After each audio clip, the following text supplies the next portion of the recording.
الحمد للہ وکفا وسلام علی عباده الذین اصطفى اما بعد فاعوذ باللہ من الشیطان الرجیم بسم اللہ الرحمن الرحیم۔ سورۃ الفاتحہ میں اللہ تعالیٰ سے ہدایت کا سوال کیا گیا تھا کہ اہدنا الصراط المستقیم، یا اللہ ہمیں سیدھا راستہ عطا فرما، جو اللہ نے قبول فرما لیا اور ہدایت عطا کر دی، اور فرمایا کہ ذالک الکتاب لا ریب فیہ ھدی للمتقین، کہ یہ قرآن ہے اللہ سے ڈرنے والوں کے لیے ہدایت بن کر آیا ہے۔ یہ اب قرآن ہدایت نامہ ہے۔ اس ہدایت نامے کو قبول کرنے والے جو لوگ ہیں ان کی تین قسمیں ہیں۔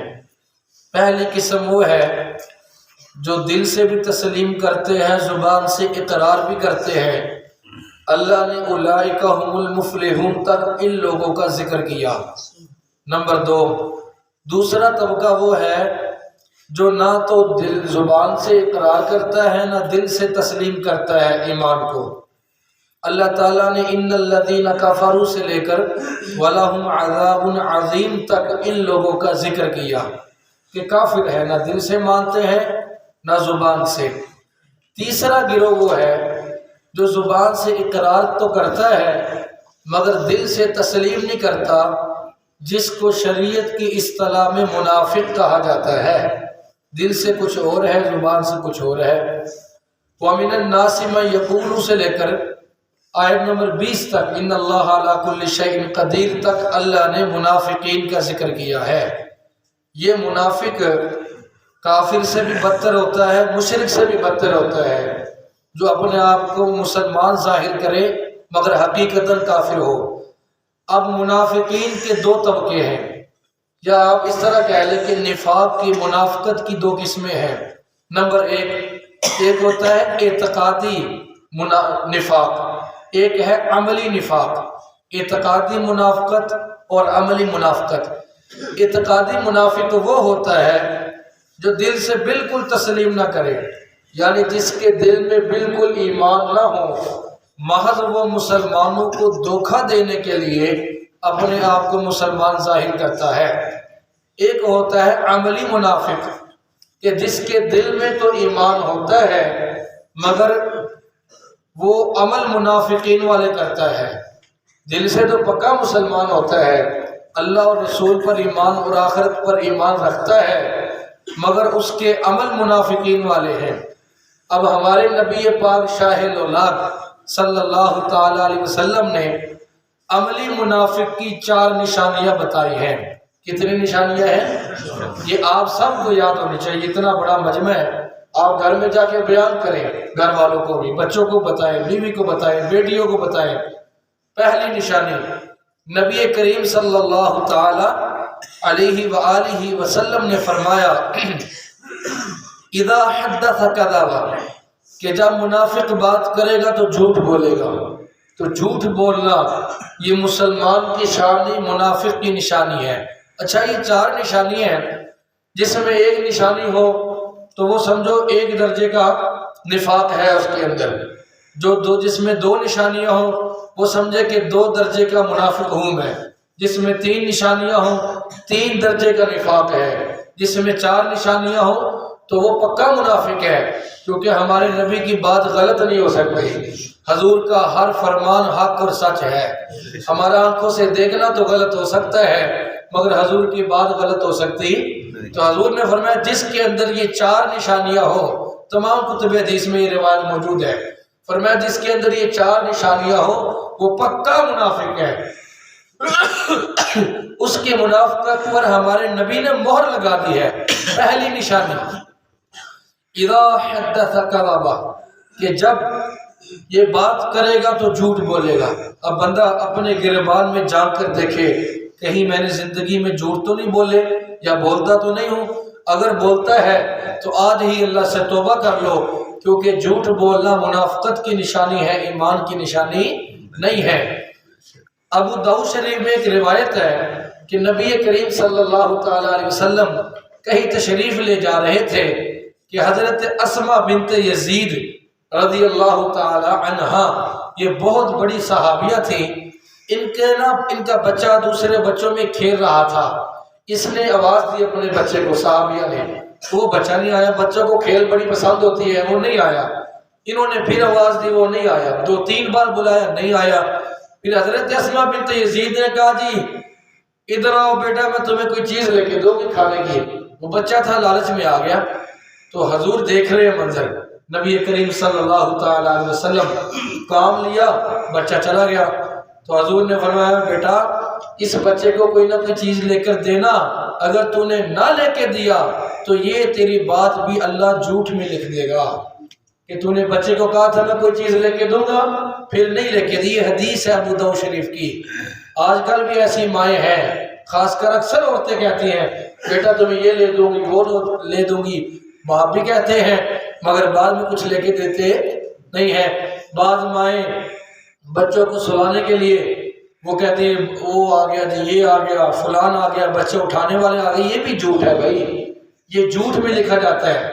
اپنی عورتوں کو سمجھاؤ، بتاؤ گھر میں آپ قرآن کی آیات پڑھ کے سلائیں نا بچوں کو، آپ حضور کی نعت پڑھ کے سلائیں نا بچوں کو، تو وہ بچے سو جائیں گے نعت سنتے سنتے.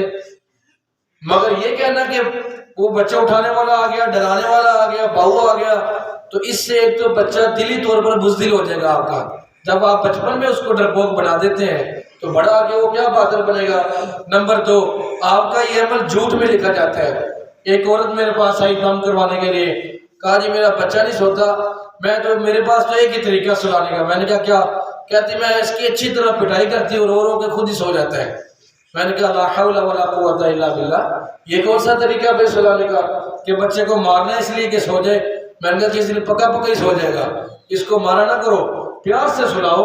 نہیں سوتا تو اس کو کسی طریقے اور سے سلاؤ، محبت کے ساتھ. جھوٹ بول کے سلانا، ڈرا کر سلانا، مار کر سلانا، اس کی اسلام اجازت دیتا نہیں ہے. بہرحال حضور نے فرمایا اچھا ہمارے ہونٹوں پر اور زبان پر فرشتے ہوتے ہیں کہ جب ہم درود کہتے ہیں، سبحان اللہ کہتے ہیں تو وہ لکھتے ہیں اور اللہ سے ہمارے لیے دعا مانگتے ہیں. مگر ترمذی کی روایت ہے کہ جب بندہ جھوٹ بولتا ہے تو اس کی جھوٹ کی بدبو اتنی ہوتی ہے کہ وہ اللہ کے نورانی فرشتے کئی میل اس سے دور بھاگ جاتے ہیں. اللہ ہمیں اس جھوٹ سے نجات عطا فرمائے، ہمارے معاشرے کو بھی نجات عطا فرمائے. نمبر 2، منافق کی دوسری نشانی نبی کریم صلی اللہ تعالی علیہ وسلم نے فرمائی کہ اذا وعد خلف، کہ جب وعدہ کرتا ہے تو خلاف ورزی کرتا ہے. واذا عاہد غدر، جب معاہدہ کرتا ہے تو غداری کرتا ہے. ایک ہوتا ہے وعدہ، ایک ہوتا ہے معاہدہ. وعدہ وہ ہوتا ہے جو ایک اور ایک کے درمیان ہو، انفرادی طور پر آپس میں بات ہو، اور معاہدہ وہ ہوتا ہے جو اجتماعی طور پر ہو، قومی سطح پر ہو، اور پوری قوم سے معاہدہ کر لینا. جیسے حکمران معاہدہ کرتے ہیں جی میری حکومت آ گئی تو میں یوں کر دوں گا، ایسے کر دوں گا، ویسے کر دوں گا، مگر ہوتا کچھ بھی نہیں ہے. تو معاہدے کی خلاف ورزی کرنا یا انفرادی طور پر وعدے کی خلاف ورزی کرنا یہ منافق کی نشانی ہے، یہ مسلمان کی شان نہیں ہے. حضور نے فرمایا قیامت کے دن ایسے شخص کی سرین میں یعنی اس کے پچھواڑے پر اللہ ایک جھنڈا گاڑ دے گا جس کے اوپر لکھا ہوگا کہ یہ وہ شخص ہے جو دنیا میں وعدہ کر کر یا معاہدہ کر کر اس کی خلاف ورزی کرتا تھا، اور پوری دنیا وہاں اس کا تماشا دیکھے گی. یہ حدیث ہے پکی. تو معاہدہ کر کے بدل جانا یا غداری کر دینا یہ بھی منافقت کی نشانی ہے. اللہ ہمیں اس سے بھی نجات عطا فرمائے. دیکھو اللہ نے قرآن میں فرمایا ان العہد کان مسئولا، کہ جب تم معاہدہ کرتے ہو تو اس کے بارے میں تم سے سوال کیا جائے گا کہ پورا کیا تھا یا نہیں کیا تھا. بھائی اگر آپ نہیں پورا کر سکتے تو صاف صاف کہہ دو کہ میں معاہدہ کر سکتا نہیں کر سکتے تو نہ کرو، معاہدہ ہی نہ کرو. مگر جب معاہدہ کر لیا تب پورا کرو اسے. نہ پورا کرو گے تو ان العہد کان مسئولا، اللہ تم سے سوال کرے گا اور تمہیں جواب دینا پڑے گا. نمبر 3، نبی کریم صلی اللہ تعالی علیہ وآلہ وسلم نے منافق کی تیسری نشانی ہے بتائی ہے کہ اذا اؤتمن خانہ، کہ جب اس کے پاس امانت رکھی جائے تو یہ خیانت کرے گا، یہ بھی منافق کی نشانی ہے بھائی۔ اب امانت کی بھی کئی قسمیں ہیں، کسی کے پاس علم ہے تو وہ علم بھی امانت ہے، وہ لوگوں تک صحیح پہنچاؤ، خالصتاً دین محمدی بیان کرو، اپنے مسلک کے پیچھے لگ کر قرآن کی آیات کو پیچھے نہ کیا کرو، حدیث کو پیچھے نہ کیا کرو۔ قبر میں اسلام بچائے گا، قرآن بچائے گا، نبی کا فرمان بچائے گا، تمہارے یہ کام نہیں بتائیں گے ایسے کر لو ایسے کر لو، جو چیز بھی تم قرآن اسلام کی ٹکر میں لاؤ گے وہ چیز تمہیں ہلاک کر دے گی۔ حدیث میں آتا ہے کہ قیامت کے دن، بلکہ اللہ نے قرآن میں فرمایا کہ وَمَن يَبْتَغِ غَيْرَ الْإِسْلَامِ دِينًا فَلَن يُقْبَلَ مِنْهُ وَهُوَ فِي الْآخِرَةِ مِنَ الْخَاسِرِينَ۔ اب قیامت تک ایمان کا معیار، کامیابی کا معیار اسلام ہے۔ اسلام کو بدل کر جو بھی کوئی عمل نیا اسلام میں لے کر آئے گا وہ اس دنیا میں بھی نقصان اٹھائے گا اور آخرت میں بھی نقصان اٹھائے گا۔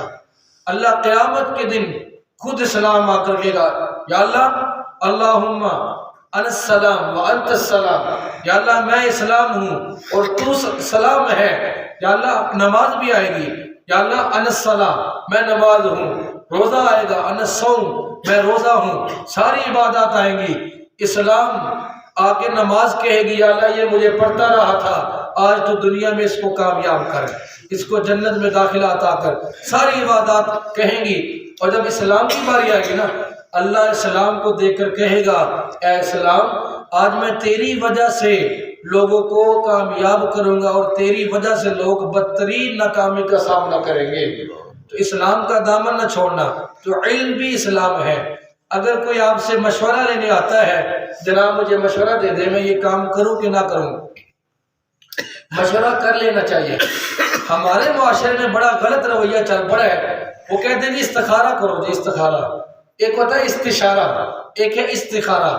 استشارہ کہتے ہیں عربی میں مشورے کو، جہاں مشورہ ہو جائے وہاں استخارے کی ضرورت نہیں رہتی، جہاں مشورہ نہ ہو وہاں آپ استخارہ کر لیں، اچھی بات ہے۔ استخارے میں بھی ہمارے مولویوں نے اور پیروں نے بڑے عجیب عجیب ڈرامے کیے، میں تو ان کو دیکھ کر حیران رہتا ہوں۔ مثلا کہتے جی یہ پڑھ کر آپ نے سونا ہے، حالانکہ استخارے کے لیے سونا کوئی شرط بولے تو صحیح نہیں ہے۔ وہ جی یہ پڑھ کے سو جاؤ گے تو خواب آ جائے گا، حالانکہ استخارے کے لیے کوئی خواب بھی شرط، کسی حدیث میں کوئی خواب شرط نہیں آئی۔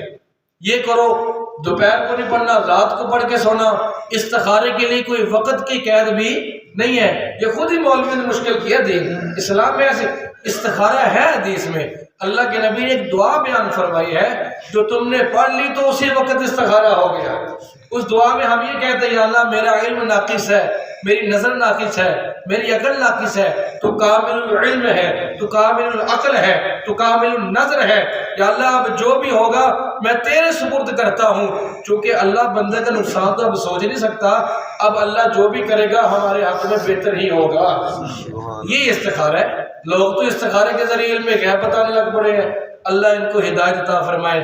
اسی طرح کسی مجلس میں تو یہ اگر آپ سے کوئی مشورہ لیتا ہے، اللہ فرماتے ہیں امرہم شورا بینہم، آپس میں مشورہ کر لیا کرو۔ کوئی مشورہ لینے آئے تو اس کو مشورہ صحیح دو، یہ آپ کا مشورہ دینا بھی امانت ہے، اس میں خیانت نہیں کرنی۔ اسی طرح کسی مجلس میں کوئی بات ہو، حدیث ہے حضور نے فرمایا کوئی بندہ تم سے اس طرح بات کرے، ایسے ادھر ادھر دیکھ کر، یعنی اس طرح ظاہر لگے کہ وہ یہ بات تمہارے علاوہ کسی کو بتانا نہیں چاہتا، تو تم اس کی بات کسی کو نہ بتاؤ، کیونکہ اس کی یہ بات بھی تمہارے پاس امانت ہے، اس میں خیانت نہ کرو۔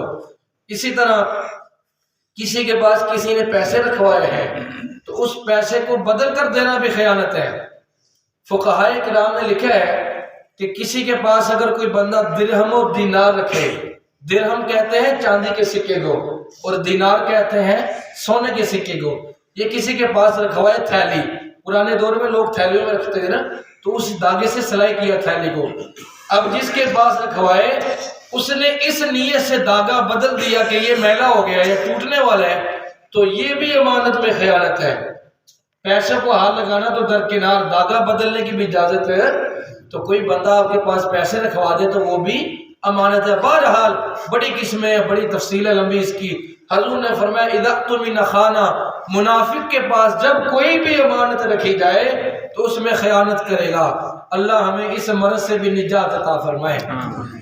نمبر 4، منافق کی چوتھی نشانی ہے کہ نبی کریم رؤوف الرحیم، سب پڑھیے صلی اللہ تعالیٰ علیہ وسلم نے فرمایا اذا خاصم فجرا، کہ جب کسی سے جھگڑا کرتا ہے تو پھر گالی بکتا ہے۔ جھگڑا کرتا ہے تو جھگڑے ہوتے رہتے ہیں۔ اللہ نے قرآن میں فرمایا کہ مومن آپس میں لڑ سکتے ہیں، یہ ممکن ہے، مگر جھگڑے کے وقت گالی دینا یہ مسلمان کی شان نہیں ہے۔ جھگڑا ہونا کوئی بڑی بات نہیں ہے، مگر گالی بکنا یہ بڑی بری بات ہے۔ حضور صلی اللہ تعالیٰ علیہ وسلم نے، اچھا یہ منافق کی جو نشانی ہے نا کہ جب جھگڑا کرتے وقت منافق گالی دیتا ہے، ہمارے معاشرے نے تو منافق کو بھی پیچھے چھوڑ دیا، منافقت سے بھی آگے گزر گئے کہ یہ لوگ مذاق میں آپس میں گالیاں دیتے ہیں۔ لا حول ولا قوت الا باللہ، اس سے بدترین عمل اور کیا ہو سکتا ہے؟ یہ اکثر میں دیکھتا ہوں گلیوں میں نا، وہ لڑکے کھڑے ہوتے ہیں، میں پاس سے گزرتا ہوں نا تو آپس میں گندی گالیاں بک رہے ہوتے ہیں، مجھے گزرتے شرم آ رہی ہوتی ہے کہ کیسے بندے یار، مائیں بہنیں گزر رہی ہوتی ہیں۔ ویسے بھی چند جو لڑکے گلیوں میں کھڑے ہوتے ہیں یہ اچھا عمل نہیں ہے، خاندانی اور شریف لڑکوں کا یہ شیوا نہیں ہے۔ ہاں کوئی مجبوری ہو تو اور کام ہے، اور بات ہے، کھڑا ہو سکتا ہے بندہ، مگر بلا وجہ محض مذاق کرنے کے لیے یا جگتے لگانے کے لیے گلیوں میں کھڑے ہو جانا، ایسے گروہ بنا کر، یہ اچھے لوگوں کے کام نہیں ہے۔ کسی کے گھر کے آگے بلا وجہ کھڑا ہونا یہ بڑی بری بات ہے، اللہ ہمیں اس سے نجات عطا کرے۔ بہرحال گالی بکنا یہ منافق کی نشانی ہے۔ آپ کو کوئی گالی دے دے تو آپ اس کا جواب گالی سے نہ دو۔ ہمیشہ برائی کا مقابلہ برائی سے نہیں ہوتا، جب برائی کا مقابلہ برائی سے ہوگا تو برائی بڑھے گی، کبھی نہیں کم ہو سکتی۔ تم گالی دو گے وہ تمہیں 2 دے گا، تم 2 دو گے وہ تمہیں 4 دے گا، تم نے اپنی انرجی اسے دی وہ بھی ڈبل کر کے تمہیں واپس لٹائے گا۔ تو بھائیو تم خاموشی رہو، جب وہ گالی دے گا تو اصل میں تو وہی گناہ گار ہوگا، زبان اپنی گندی کر رہا ہے، نام اعمال اپنا گندا کر رہا ہے، آخرت اپنی تباہ کر رہا ہے، تمہارا کچھ نہیں گیا۔ ہاں تم صبر کرو گے تو انشاءاللہ اس کے دل میں بھی تمہاری عزت آئے گی اور رب کے ہاں بھی تمہاری عزت بن جائے گی۔ اور جھگڑا ہو جائے تو گالی کبھی نہ دینا، کیونکہ جھگڑے کے وقت گالی دینا یہ منافق کی نشانی ہے، مسلمان کی نشانی نہیں ہے۔ یہ ہے 4 چیزیں جو منافق کے اندر ہیں۔ حضور نے فرمایا جس کے اندر یہ 4 چیزیں آ جائیں تو خالصتاً منافقاً، وہ پکا منافق ہے، خالصتاً منافق ہے۔ ہاں کچھ نشانیاں اللہ نے قرآن میں بھی بیان فرمائی ہیں، مثلا اذا قاموا الی الصلاۃ قاموا کسالى، کہ جب نماز کا وقت ہے تو منافق سستی کے ساتھ نماز کے لیے اٹھے گا، چستی کے ساتھ نہیں اٹھے گا۔ اسی طرح ولا یذکرون اللہ الا قلیلا، یہ اللہ کو کم یاد کرتے ہیں منافق، یہ اللہ قرآن میں فرما رہے ہیں۔ تو یہ ساری نشانیاں نفاق کی علامتیں ہیں، اللہ سے پناہ مانگے اللہ ان ساری نشانیوں کو ہم سے دور کر دے اور ہمیں اللہ اپنی اور اپنے محبوب کی سچی محبت عطا فرمائے۔ آخر دعوانا الحمدللہ۔